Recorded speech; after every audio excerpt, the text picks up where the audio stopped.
O Vida Vivida de hoje recebe uma repórter que é referência de qualidade no jornalismo brasileiro. Com 30 anos de carreira, ela foi a primeira correspondente internacional brasileira de TV. Atualmente, ela trabalha na Globo e na Globo News. Aqui conosco, Sandra Passarinho. Tudo bem, Sandra? Tudo ótimo. Obrigada pelo convite. A gente que agradece. Estar com vocês aqui. Sandra, eu queria saber, já pra gente iniciar nosso bate-papo, por que o jornalismo? Como é que você escolheu essa profissão? Olha, eu não escolhi a profissão, foi a profissão que me escolheu. E em 1968 eu estava fazendo cursinho pré-vestibular e tinha na minha turma um colega que era, na época, chefe de produção do jornalismo da TV Globo aqui no Rio. E ele vivia me dizendo: Sandra, vem fazer estágio, acho que você leva jeito pra coisa e tal. E eu, não. Eu queria fazer vestibular para Ciências Sociais, como de fato fiz. E aí depois houve uma série de circunstâncias e tal que eu acabei aceitando em 69, ainda lá pelo meio de 60, mais pro final de 69, acabei aceitando o convite do Vladimir, chamava-se Vladimir Godoy, esse rapaz. Aceitei o convite do Vladimir e fui estagiar e aqui estou. Então, Sandra, agora a gente vai saber um pouquinho mais sobre a sua trajetória profissional, vamos lá? Vamos lá. Sandra Almada Lauquênicas nasceu no Rio de Janeiro em 1950. Começou a trabalhar profissionalmente aos 20 anos. Em 74, ela foi a primeira correspondente brasileira na Europa pela TV Globo. Em 1984, formou-se em Ciências Sociais na Inglaterra. Com a reportagem sobre a adoção de crianças, ganhou um prêmio na Alemanha. Ela foi editora-chefe do programa Espaço Aberto na Globo News. Depois de trabalhar na TV Manchete, voltou para a TV Globo. Sandra, você prefere fazer reportagem de rua ou ficar mesmo na redação? Olha, eu prefiro estar na rua, porque é na rua que as coisas acontecem, é na rua que a vida está rolando. E a redação, é claro, é um complemento do que a gente está na rua. Não se pode fazer absolutamente tudo na rua. Você precisa fazer contatos, você precisa ler, você precisa usar o telefone, você precisa entrar na internet.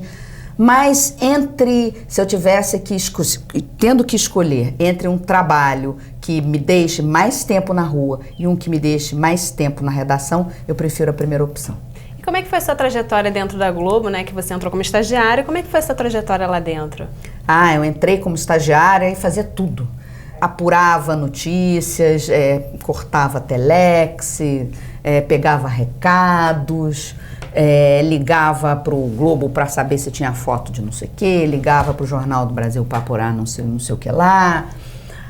Ocasionalmente, ficava em cima dos editores para ver como é que estava sendo feita a cabeça do telejornal. Na verdade, era um aprendizado assim, muito genérico, ainda que improvisado, porque hoje em dia o estágio é mais organizado, né? Na verdade, na época em que eu comecei a estagiar, eu era a única estagiária, né? E me pegaram, como eu falei, me puxaram pelo braço e eu acabei indo parar, mas foi muito bom. E da mesma forma que eu comecei a estagiar, um belo dia me disseram: olha, tem uma vaga aqui de repórter, então você está interessada em passar para reportagem? Eu tô. E aí comecei a fazer reportagem de rua, pequenas matérias de cidade, fui fazendo matérias nacionais. Depois passei a fazer viagens internacionais também, fui entrevistar o então presidente do Panamá, Omar Torrijos, cobri eleições na Argentina várias vezes, volta de Perón, eleição de Câmpora. Fui aos Estados Unidos, fiz um estágio na CBS em 74, 73, né? Fiquei 2 meses estagiando em Nova York.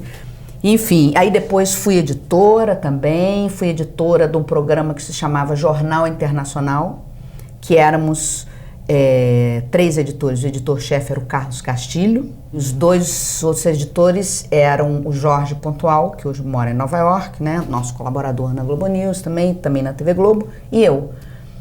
E depois passei a ser correspondente. Falando dessa sua experiência internacional, nós fomos às ruas e o telespectador quer saber sobre você. Vamos lá? Vamos lá. Sandra, eu queria saber se para ser correspondente internacional tem que ter alguma vocação específica dentro do jornalismo ou basta ter vontade? Olha, não basta ter só vontade para ser correspondente internacional ou para fazer qualquer outra atividade como jornalista. É preciso você ter um interesse na área, é claro, e ter um empenho também, né?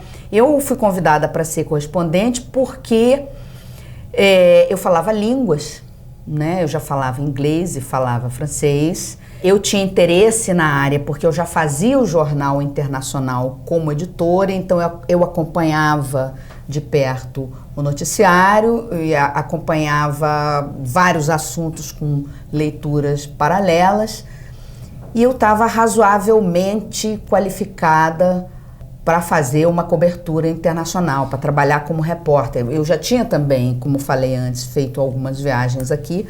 Agora, na verdade, eu era muito jovem para ser correspondente ali, assumir um posto fixo. Mas você sabe que no Brasil a gente tem essas coisas que...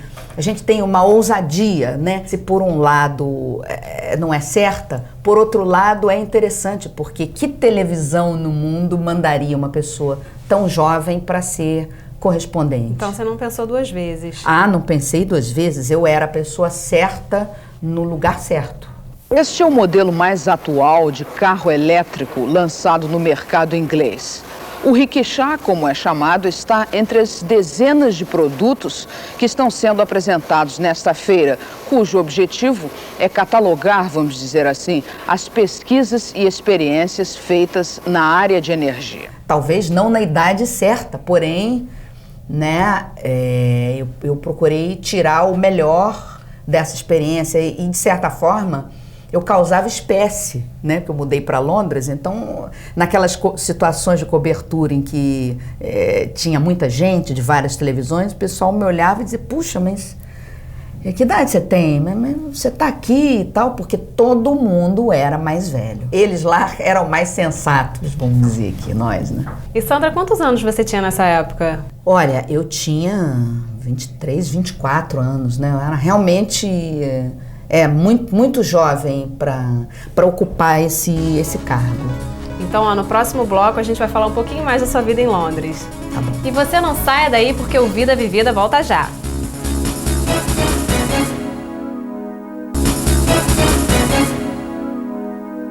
O Vida Vivida está de volta conversando com a jornalista Sandra Passarinho.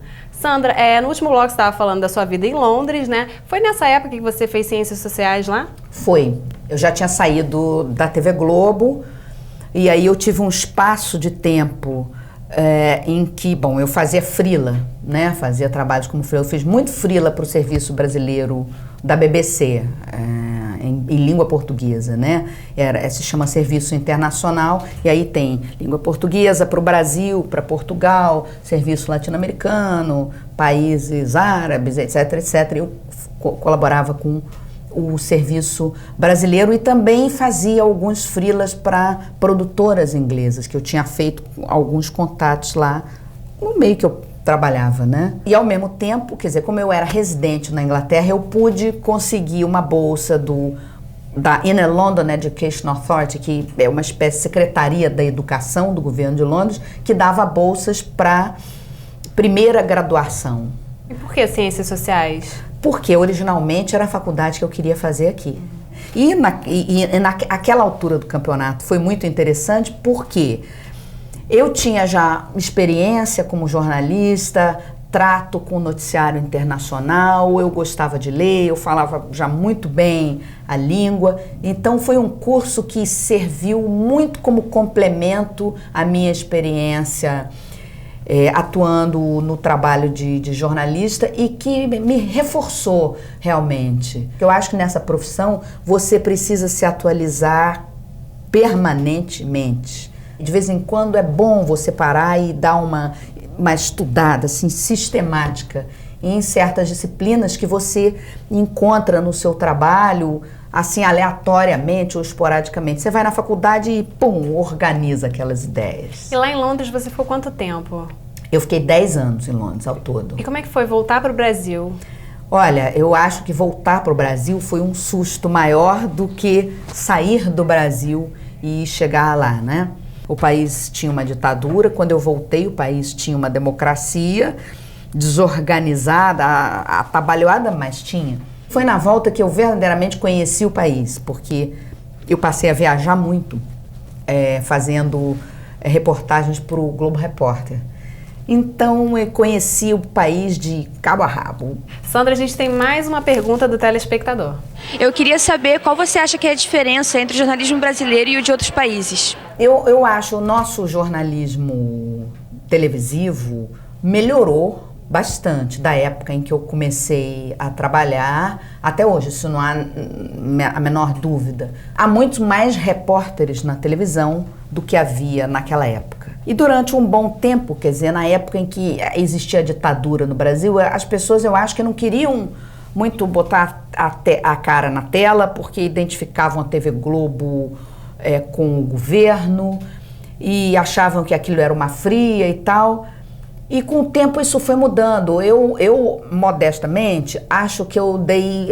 Se tem alguma coisa que eu contribuí nessa profissão, eu acho que foi muito para quebrar o preconceito que existia contra a reportagem na televisão. Né? Que a reportagem na televisão era só feita umas meninas que chegavam lá e colocavam o microfone e tal. Já não é mais assim. Existe isso também, porque existe coisas boas e ruins em toda parte. Mas eu acho que a qualidade melhorou. Agora, é claro, a televisão inglesa, que eu gosto especialmente, eu gosto muito de jornalismo na televisão inglesa, ela é mais abrangente, ela tem mais produtos, mais telejornais, mas é também uma televisão que existe há muito mais tempo que a brasileira e é mais competitiva. E na sua opinião, o que garante a qualidade, né, de uma boa reportagem? Tem algum segredo ou é simples? Nada na vida é simples quando você vai olhar de perto. Quando você vai ver, não é tão simples assim. Então, por exemplo, você pega o texto da reportagem que muita gente acha, aquele negócio lá que fala 1 minuto, 1 minuto e meio, aquilo é fácil de fazer. Não é. É muito mais difícil você escrever bem para a televisão do que para outros veículos. Na televisão você tem que ter, ao mesmo tempo, objetividade, concisão, simplicidade e, de preferência, não arranhar a língua, né?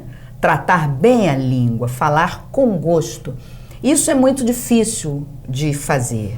Sandra, a gente vai para mais um intervalo agora e você não saia daí. No próximo bloco você vai saber por que do nome Sandra Passarinho.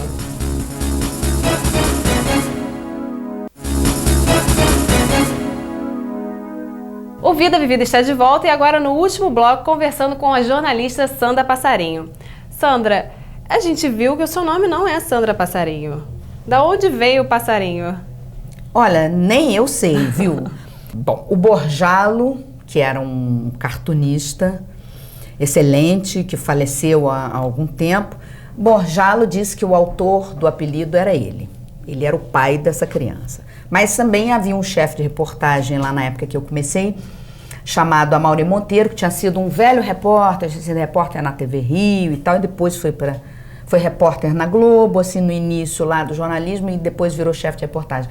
O Amaury dizia que era ele o pai da criança.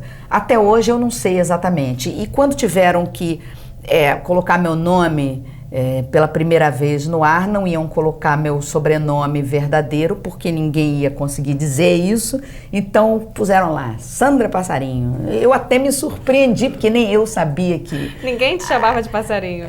Me chamavam de passarinho, oi passarinho, tal, piu-piu, sabiá. As variações. Os subprodutos do apelido, mas, enfim, não era um nome, né, mas virou um nome. E ficou até hoje. E ficou até hoje, né? Sandra, tem uma editoria que você tem uma preferência internacional? Eu tenho preferência pela reportagem.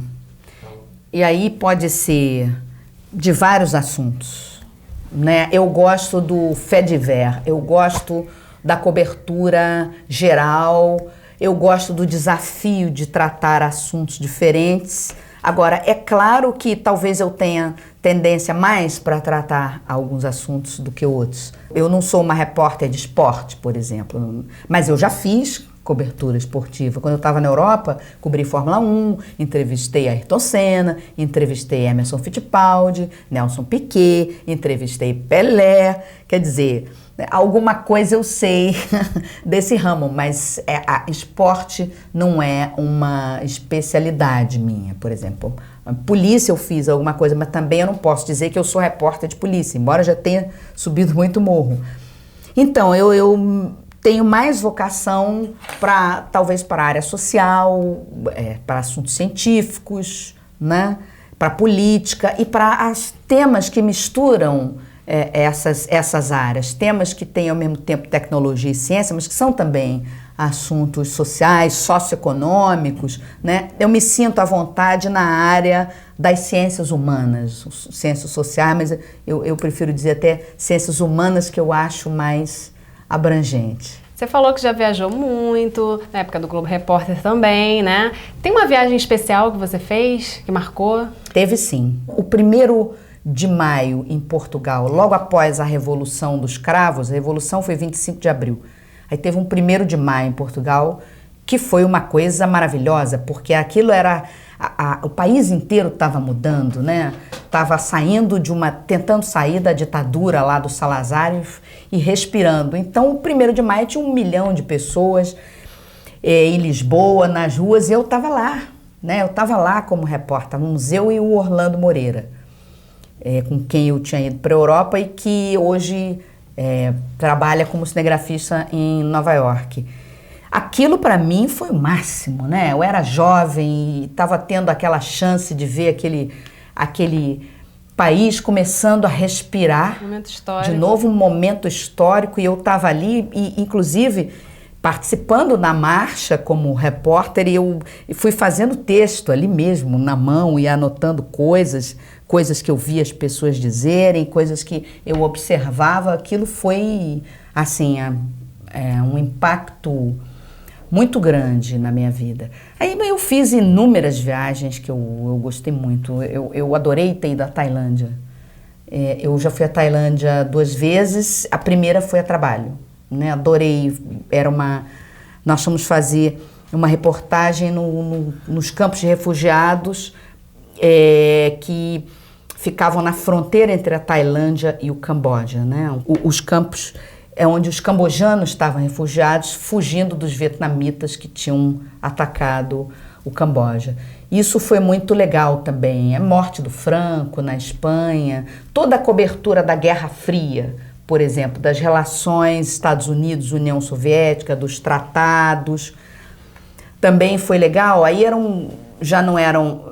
não era tão emocionante como viagem, mas era como que as coisas aconteciam em Londres, em Viena, né, em Bonn. Mas era um assunto muito interessante, né? E depois Oriente Médio também foi interessante, Israel, Egito. Já passou alguma situação de algum aperto fazendo alguma matéria? Eu passei vários apertos, assim, várias dificuldades, né? Dificuldades operacionais, né? Nessa cobertura de Portugal, porque, por exemplo, era a primeira viagem nossa, a primeira cobertura mesmo, como correspondentes, né, do Orlando e minha, porque nós saímos do Brasil para cobrir o golpe em Portugal. A gente já ia ser correspondente no escritório em Londres, mas ia ser mais à frente no ano. Então o golpe em Portugal antecipou a nossa ida. Aí era uma confusão, porque nós fazíamos tudo, produzíamos, gravávamos, eu escrevia, tinha que revelar o filme na RTP, na televisão portuguesa, e aí fazer a produção da geração por satélite, tinha que editar na emissora, com a cidade um caos. Então, aquilo foi uma experiência era muito confuso. A gente trabalhava, tinha dias que a gente dormia, sei lá, 3, 4 horas, porque todo dia estava acontecendo coisas, e nós tínhamos que nos desdobrar, né? Então, olhando para trás, isso foi um aprendizado extraordinário. E como essa situação, várias outras aconteceram em outros lugares, na Espanha, em Roma, em Paris, até que as coisas ficassem mais ajeitadas, que a gente dominasse essa mecânica de sair para a rua para gravar, depois editar, gerar, e contato com o Brasil e tal. que naquela época era tudo por telefone, né, ou por linha de comunicação ali na hora da transmissão. Isso era uma dor de cabeça danada, mas foi também um grande aprendizado, né? O pessoal que está hoje fazendo correspondência, eu acho que já não tem esse lado, porque isso é mais simples. Queria saber, né, se você também já se emocionou fazendo alguma matéria. Ah, várias vezes. Essa, por exemplo, da 1º de maio foi uma coisa. Foi uma coisa maravilhosa. E teve também uma situação que foi muito, assim, tocante aqui no Brasil, que foi um Globo Repórter. Eu fui fazer um Globo Repórter sobre internação psiquiátrica. E o foco desse programa era o Juqueri, que é um centro de tratamento em São Paulo. Então, o Juqueri, basicamente, ele internava o problema social, né? Ele internava muita gente, até que às vezes não tinha doença e ficava doente pelo convívio com os outros doentes. Enfim, eles ali abrigavam pessoas pobres de todo tipo, de doentes, não doentes, mais ou menos doentes. E aí, nessa gravação, uma senhora cega, né, que era assim, tinha um pequeno distúrbio, foi ficando pior até com o convívio, não tinha onde morar. Ela fez uma poesia para mim. Estamos presas faz tanto tempo e não podemos retornar ao nosso ninho. Ela fez uma poesia no meio da... E aí, no meio da gravação, eu estava entrevistando, ela tirou um papelzinho e leu a poesia, e a gente se abraçou, né? Parece um negócio meio piegas, assim, contando, mas na hora foi... Poxa, foi impressionante, porque coisa assim que eu não esperava. Isso acontece mesmo, às vezes, em outras colônias, em outro lugar, acontece, né? Nada nos falta fisicamente, mas precisamos da paz interior. Somos carentes de algo mais sublime, humanidade, compreensão e muito amor, que infelizmente quase não existe aqui nesse Juqueri. As pacientes lhes agradecem sua visita e a máxima atenção. Façam por nós o que for possível, mas não nos deixem no abandono e escuridão. Aqui. Obrigada. Deixa eu dar um abraço e um beijo na senhora. Muito obrigada. Obrigada. Outras situações também, essa foi aqui no Rio de Janeiro. Eu fui gravar num lugar, no metrô de Maria da Graça, perto da favela do Jacaré, uma barra pesada, que naquela época já era barra pesada, hoje é possível praticamente a gente gravar por ali, porque é complicado. Então, ali, debaixo do metrô, da estação de trem de Maria da Graça, tinha umas catacumbas. As pessoas moravam debaixo da terra. E acontecia ali, naqueles quartinhos improvisados debaixo da terra, a mesma coisa que acontecia aqui no mercado de trabalho, no mercado de aluguel na cidade. Reproduzia os mesmos fatos, ou seja, a pessoa alugava, dava depósito, comprava, vendia, sublocava. Isso tudo com as pessoas morando debaixo da terra, como cavernas mesmo. Tem uma situação que eu entro para mostrar, eu entrava abaixada curva, né? Porque era baixinho assim o negócio, uma coisa impressionante. Os próprios moradores daqui chamam esse lugar de a caverna, porque ele é um túnel debaixo da terra, com esse corredor aqui cheio de cubículos de um lado e do outro. Aqui é um, aqui é outro, aqui é outro. Cada cubículo desses é ocupado por famílias, às vezes mais de uma família, com várias pessoas morando umas por cima das outras. E o barulho do metrô é noite e dia, né? Minha filha, mas a gente acostuma. Tem hora que a gente olha assim pra cima, parece até que tá viajando, sabe? Não tem problema, não tá em cima da gente, não.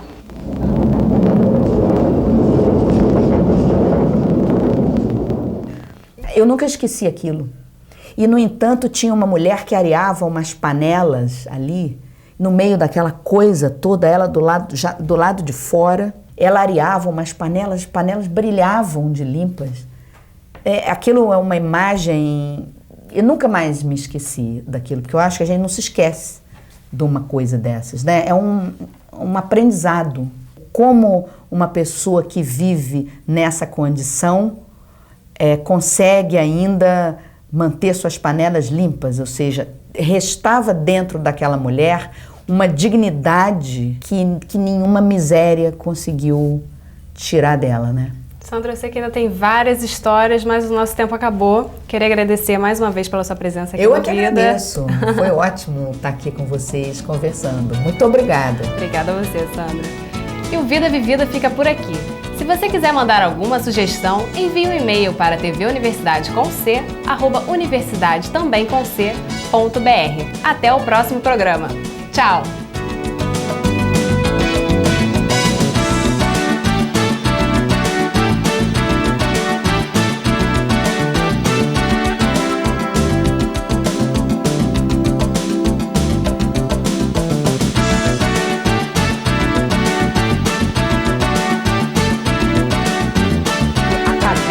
Porque ele é um túnel debaixo da terra, com esse corredor aqui cheio de cubículos de um lado e do outro. Aqui é um, aqui é outro, que estão sendo apresentados nesta feira, cujo objetivo é catalogar, vamos dizer assim, as pesquisas. O Internacional começou a funcionar em 1961.